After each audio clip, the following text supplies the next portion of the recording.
Bizim hayti bileyimiz şu an sahabalar hicret et qaytırlı Mekke'den Medine.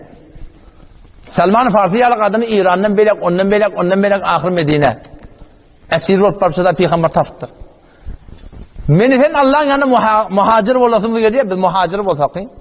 Allah Teala muhacirlere Kur'an'na ayet indiriptir.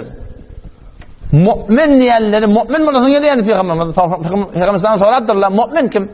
Mümin olasımız geliyor. Bakın mümin niyenler Allah'ın yanında makbul adam dedi ki, mümin olasımız geliyor mi? Mücahit olasımız geliyor mi? Şunu Peygamber'den sorarlarlar Müslümanlar. Avval hakkında muhacir hakkında soruluyor. Ca'a raculun ila nebi sallallahu aleyhi ve sellem. Bir adam gelip Peygamber'in yanına. Fakale ya Resulallah, mel muhacir. Ya Resulallah muhacir kim dedi? Kim aytti Allah? Mekke'den Medine'ye göçen mi? O ki muhacirlerine kurun yok ama hicret hakiki. Hakiki hicret kiminki? Muhacir hakiki kim? Ondan men hacer seyyiat. Ola ademi ki günahlardan hicret et dedi. Günahlardan gevren çektin. Sen muhacirden. Hiç bir gayetimiz yok mu günah etmeydi? Hem ceminde bolyanlar. Ama Allah'ta tövbanı kabul et, sanacak tövbe etmektir. Kulli sorudun günahları terk etmektir. Ehyanan yeni nefs galip olsa, şeytaniyattan çıkarsa, bir muğiyete darın dirine yine müptela olsak, yine de tövbe etmeli. Muhacir kim ya Resulullah? Men hacer seyyat. Günahlardan el çeken adam. Haydi bir dedi ki bilmeyen ediptir. Şundan gevren çekmektir. Sordular diye, temenil mümin ya Resulullah, mümin kim oluyor dedi. Mümin niyelleri, biz Müslümanlığıma şek yok. Mümin niyelleri Allah'ın yanında makbul Müslümana diyorlar. Mümin kim ya Resulullah? Onun ayeti diye men eminuhu ennâsu ala emvalihim ve enfusihim. Bir adam ki adamlar şun hakkında kaygısız. Men malıma, canıma, zatıma hıyanet eder diyen kurun yok. Hıyanet ki edenek, adamlar da şun hakkında kaygısız. Sizler bir inanlı, etimatlı adam. Kale femenil mücahid ya Resulullah, mücahid kim oluyor? Mücahid onunla men cahade nefse, o adamı ki öd nefsi bilen cihad etti. Şu öd nefsin içinden. Şu bizim Huday Teala içimizde gelen zatlar var, daşılı çıkarsa, men ştada utanacak, oturup kurun bilmeyene, siz de oturursanız şu içeri girip de var oturmayana. Şu içinden gelen terekçekler var da şu, nefs getiriyor. Yusuf Peygamber Aleyhisselam, وَمَا أُبَرِّئُ نَفْسِ men nefsim beni vesvese edebilmeye, men nefsim vesvese edenak, men nefsim yüreğime, men terekedat gelenak, men yüreğim tereke hıyal gelenak diyebilmektir şu. İnnen nefs la ammaratun bis-su. Nefsiyeleri bitir terekçirge biriye. Şu yüreğine gelip duran zaten evinde durmalı. Ondan bolyan, mücahit bolyan. Men cahade nefse, şu nefsin bilen vuruşmaklık. İnne a'da aduvuk Peygamber sallallahu diye. Düşmanın nefsuk diye. Sen nefsin bittir. Şu içeride bir tane düşman mı? Şun Huday tebarek ve teala yaradıptır. Şun mukabiline durmaklık. Şeriata ve idirip, şeriata ve iştirip, şeriata ve yatırıp, şeriata ve turup, şeriata ve şun marakım ne mi? Edeb etmektik bir gurun. Ondan sonra Müslüman doğun, şiyankı bir başarı diyen hakkı aytyan zatlarına bir amel edecek bolsak, bir sene diye kadar Hudaya öyle bolmaklık, şunla kıyınçılıklara başlıyor. Şu kıyınçılıkla bilen ne var akım? Bir Huday Teala'nın yanına, eğer cidamlı bolup durursak, berdaş etsek, kep çektek, gurrun çektek, Huday Teala'na biz makbul oluyor. Yok, eğer şu kıyınçılıklar derekli, Allah'ın hükmünü koysak, Peygamber'in sünnetini koysak, onunla Müslüman doğan tabi iş kıynalıyor. 20. paradadır. Başı 20. paranın ahiri, Suriye Ankabut'un başlarını okuydan var da, Huday Tebarek ve Teala şu tabi tehdit ediptir biz Müslümanlar. İmanlı adamlar tehdit ediptir da. O kafirliğin gurunu yaptı da. Şu imanlı adamlar tehdit ediptir Huday Teala. Alif Lam Mim.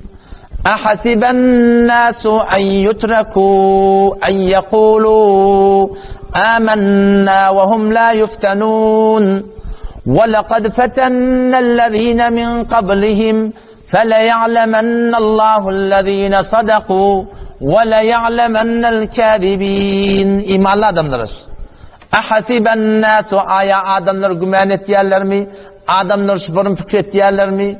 En yutreku ke terk edildiler, öd hallarına koyuldular, onlara hissat değilmeden, en yekulu amennâ bir iman getirdik deyip ortaya geldiler, eşhedü en la ilahe illallah ve eşhedü enne Muhammeden abduhu ve resuluhu deyip ayettiler, Kur'an kelamullah'ını kabul ettiler, Muhammed Mustafa'nı kabul ettiler, din İslam'ı kabul ettiler, en yutreku ke öd hallarına koyuldular, qiyinchilik gelmedin, narahati gelmedin, kepkurun bolmadın, engoşnama bolmaylı, qiyinchilik oqlanmadın, Allah bu bolmar diye. Ve hum la yuftanun, imtihan edilmeliler, bolmar diye. Ve laqad fetennellezine min qablihim qatan onlardan avval geçen ummatları Allah Teala imtihan ettik. Ne bileyim? Fele ya'lemennallahu allazine sadaku, ta doğruçuları yüze çıkaracak diye Huday Teala. Ve le ya'lemennel kadibin, yalancıları yüze çıkaracak diye Müslümanlar. Ne bilin? Şu amalla bilin. Şu qiyinchilikla bilin. Arada bir diye de ne kadar başka müşkülat gelipti, zat gelipti. Otadan darang diyirəm, kutadan darang diyirəm. Şun ödü delilsizin qalp var yani yolun doğru derine diye. Ben dur ayak takkar dedim. Sen ne mi diyen? Kur'an ne mi diye? Sen ne mi diyen? Huday Teala Sure Ankabut'ta şun iyi diyenek ayetlerde ayet diye. 10. ayet, 11. ayeti barda okuydan Sure Ankabut'ta.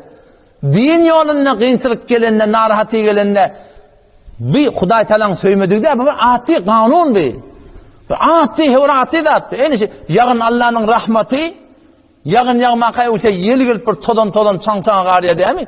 Aynı şaduratına Allah'ın dini İslami, şubur Allah'ın rahmeti, şu dini İslam'a kamil duracak olan mı? Todallar yutuluyor kaptallardan çang ağrıya Allah dedi. Huday Teala ne diyor o da? Ve minen nasi adamlardan bazılar ba men yekulu amennâ billah, men Allah iman getirdi mi baytiya. Ama fe izâ udiye fillah, ulvatika Allah'ın yoluna eziyet yetiştiriyorlar, kep vuruyorlar. En güç ne oluyor? İzinin gıybat geliyor, töhmet geliyor, izinin forum göründüret yerler. Udiye fillah, Allah'ın yoluna eziyet yetiştirilenle, ceale fitneten nas ke azabillah. Adamdan kep gurrununa en Huday taraftan azap gelen yarak düşünüyor diye. Ay men alp barayam doğru olmalılar o.